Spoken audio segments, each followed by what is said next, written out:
man that's not married and there's some sort of weirdness going on. I mean, nothing. So people were imprisoned for it or whatever. And he was a very affluent, aristocratic man. He had a long history or whatever, his family and some shit. And so he actually was well off and everything, but it didn't save him. He ended up having to, because he kissed a guy or had sex with a man, he admitted to it. And the guy, he was given the choice to either go to prison for like 4 years or something, or to be chemically castrated. It was essentially giving him these high potency of estrogen to get rid of all of his testosterone in his body. And he chose that one, which I would not have done. But anyway, he did. And he had to do it for a year and essentially destroyed his hormones in his body and everything else and his sex drive. But my point is that he was really taken advantage of. He was a really nice guy. And there was this documentary I watched on Netflix yesterday. So check it out. You can watch it. And actually, that actor Cumberbatch or whatever his fucking name is, I can't remember his name, Cumberbatch or something. He's you know him if you've seen his face, or you can look him up online. He is playing in a new movie coming out this coming year. He's playing him in a movie, and a new movie about his life and his contribution to society, etc. But the thing about that movie is they're not even addressing his homosexuality, which is ridiculous because no, being gay is not the defining thing about a person. It doesn't define a person 100%. Absolutely not. But it does define a portion of who we are, and to say that it doesn't season our personality and our thought process, et cetera, is ridiculous. And it also led to his demise and his suicide, Alan Turyk's suicide, shortly thereafter the castration thing happened. So it is important to the story, also because he was a spy for the government, and he was they considered him to, after he had been released from his duties or whatever, that he was a threat to society's security of the UK or whatever, because he was gay, because gay men are apparently easy to flip, according to Joe McCarthy at the time in America, saying that. And so the British said, oh, well, we can't have this gay man who used to be a spy for us running around and telling our secrets. So they had him followed, and it was just a horrible existence. I mean, the guy was a really nice guy, and he was really fucked over. He should have been celebrated as a hero, but instead he was vilified, and he was ruined because of whom he had sex with. I mean, so fucking ridiculous. But that's the way, society was in that time period. It was very, very difficult to be openly gay, especially in Edwardian England.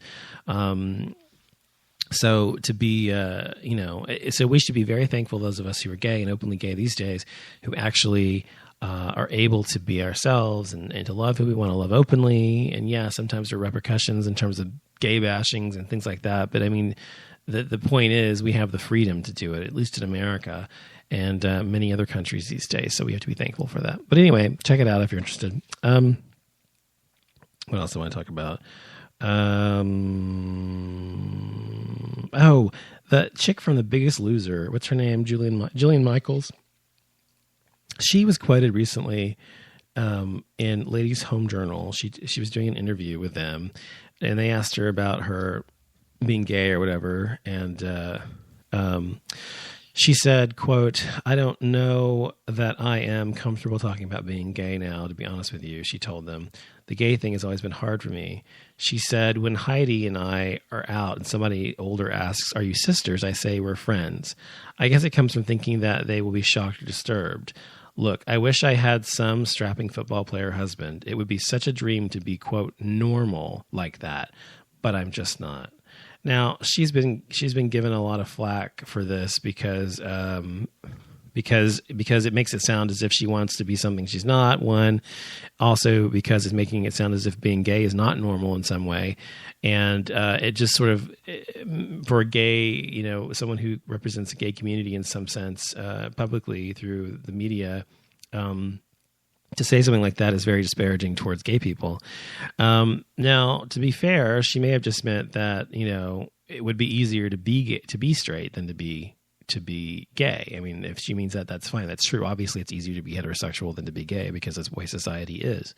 But the way she said it was, she wishes she had some strapping football player husband.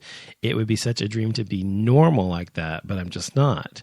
So I don't know. Should we really vilify her for having said that? And maybe it's just a bad choice of words, or did she really mean it the way that we think she meant it? And I think it's always bad to put out there that being gay is somehow abnormal. It's not abnormal for someone who's gay. It's only abnormal for someone who's heterosexual. I mean, being gay, it's like saying, you know, oh, it's abnormal for a redhead to have red hair. I mean, it's abnormal for a blonde person to have red hair. Yes, it is abnormal for a blonde person to have red hair because they dye their hair red, but they're really a blonde. But it doesn't mean there's anything wrong with it. It just is abnormal for that person. But to be, if you're really a blonde, if you're really a redhead and you dye your hair red, it's not abnormal. So to really be gay and to be with someone of the same sex is not abnormal. I don't know if that analogy made sense to you or not, but I think it probably did. Anyway, so it's not abnormal. It's only abnormal for someone who is heterosexual, just like being heterosexual is abnormal for someone who is gay. So it is a bad choice of words, and hopefully she's going to apologize or clarify what she meant by that. But to put out there that to be something you're not is normal is ludicrous and wrong. So I think that's stupid. Oh, did you see that video about the guy whose dick got stuck in the subway doors in the New York City subway? First of all, I think that was totally set up. I don't think it was real. But if you watch the video, I think it's on Queerty or something. If you watch the video, the man gets his hard-on stuck in the subway doors. But when he goes on there, you could see in his jeans, his dick is like hard and sticking out. I mean, not out, but, you know, pitching a tent, basically. And he backs up into the subway, and the doors, he makes sure the doors close right on his dick. So I think it was set up, but I mean, it's not something you just kind of accidentally do, is get your dick stuck in the doors. I think it was simply fake, but whatever. So what else do I want to talk about? I'm surprised I'm out of things to talk about already, but I can think of anything else to talk about, really. Oh, let me go down my Facebook page and see what stories are on there real quick and talk about those. Let's see. I talked about erasure. I went there and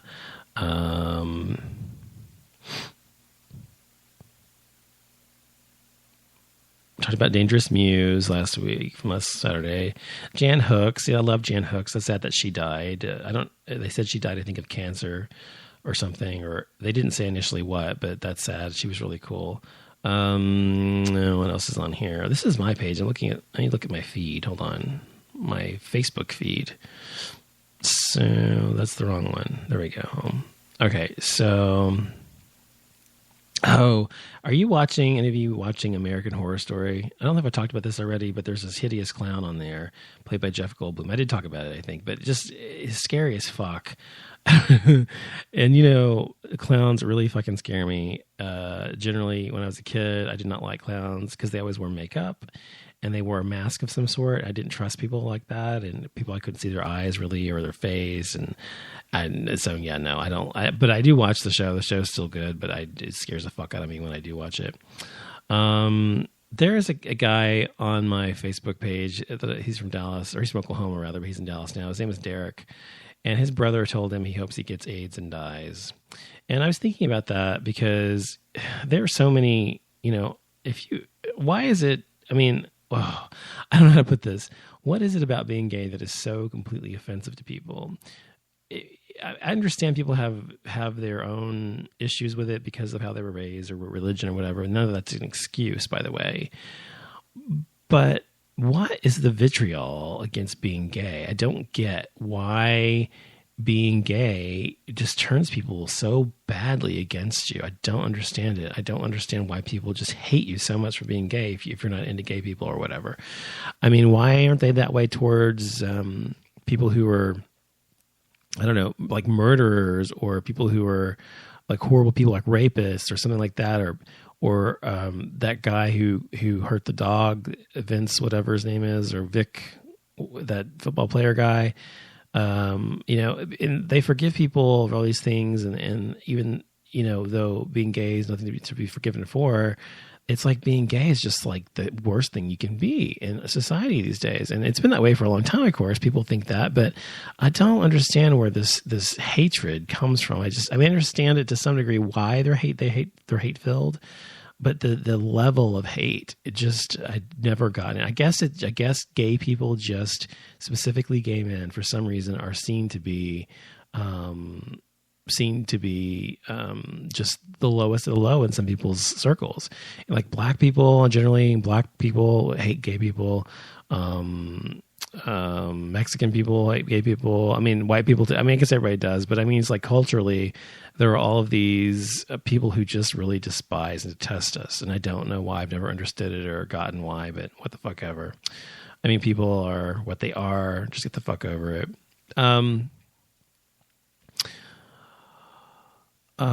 Sorry, I was reading on here on my Facebook page. I was trying to see something else to jog my thought process. Bang, I'm awesome, bitches. Write that down. Okay. Oh, did you hear that there might be another Sex and the City? Sex and the City 3 is coming out. Apparently, it's pretty much a done deal that they're going to be doing it and filming it.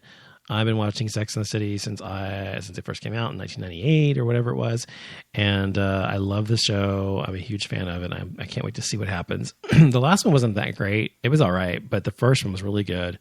The second one was okay, but the third one, I want to see them like old. I think what they should do is show them when they're all really old, like, age them up to like Samantha in her 90s and the rest of the girls in their 80s or something, or maybe their 70s and their 80s or something like that, or maybe 60s. I don't know, whatever. But they're not that far off from the 60s though. But if they did that, that would be really cool, and see what happens to their lives as we move forward in time. I think that's what they should do. I would totally watch that, wouldn't you? Wow. I'm drawing a blank today. This is a really bad show. I'm sorry.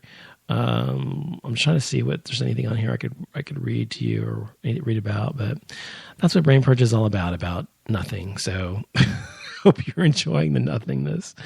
Because I don't have anything planned when I start the show. I just kind of talk about the things I have on my mind, and then I'm like, okay, I'm going to end the show now. Oh, by the way, that guy's name is Mike Fury from Dangerous Muse, the cute guy I told you about that I saw live at the Erasure concert this past week. So check him out if you haven't already. He's like bisexual or ambisexual or pansexual or whatever the fuck they call it these days. And I have nothing against people who are pansexual or bisexual or anything. I think it's fine if that's what floats your boat. Fine, I don't care. I just personally, it would get too confusing for me to always have to worry about all these people that are interested in me or vice versa. No, thank you. I don't really think there's anything else we can talk about. I'm sorry. Let's see. Oh, let me read my Twitter feed real quick and see if there's anything on there. Let's see. I'm trying to see if I got any direct messages that might be interesting or anything. No. Some people telling me they like my show. Thank you. For those of you listening to my show who said that, I appreciate that. There's people on here. I'm sorry. Dallas Hospital workers initially asked to self-monitor for Ebola symptoms. Well, that's really fucking stupid. Why does it have to happen in Dallas? I mean, Dallas people are stupid anyway, okay? I've lived here all my life, and generally speaking, people here are just dumb.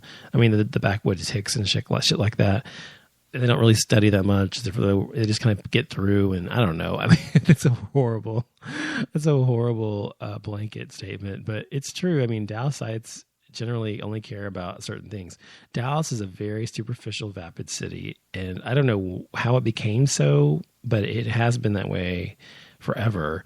And people here are much more interested in what you're wearing, what kind of car you're driving, what part of town you live in, how big your house is, and what your husband does or wife does, what school your kids get into, things like that, than they are about things that matter, like, fucking Ebola and how to protect yourself from it. I mean, they're probably watching the Kardashians and they should be studying, I don't know, you know what I mean? So I don't know, it doesn't surprise me at all. But the hospital the Presbyterian hospital that's I have a doctor there. One of my doctors is there that I see occasionally. So I don't want to go back there because